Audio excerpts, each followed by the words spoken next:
are correct. In most cases, when somebody dies, of course, eulogies must be positive.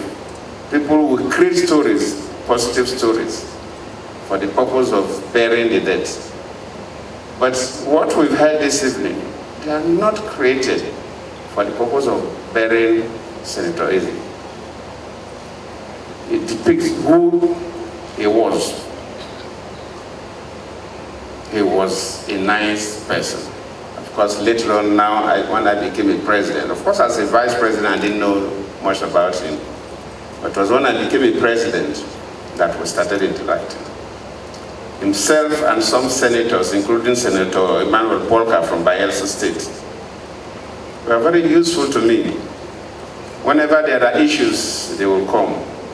They wouldn't want me to have collision with the National Assembly, and they will always bring suggestions. You have heard the testimonies of the senators who work with him. You know, Ebedike is a phenomenon. If he enters a room, his presence must be recognized.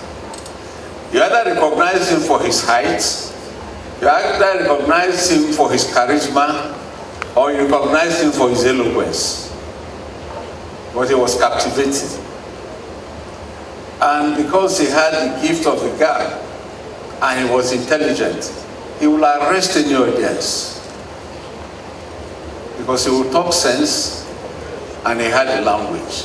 Not just the wisdom that you describe, but what you choose that held you close to him was his character. He never betrayed you. He stood by you.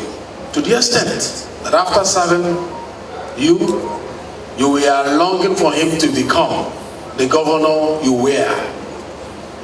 Only character and integrity. And that is what is missing these days among politicians. When he became a chairman of a committee as a first timer, I knew it was possible to be done. When he became the spokesperson of the House of the Senate, I told myself that that was doable. And that was why when I got to the House of Representatives as a first timer, I became like Ayogu.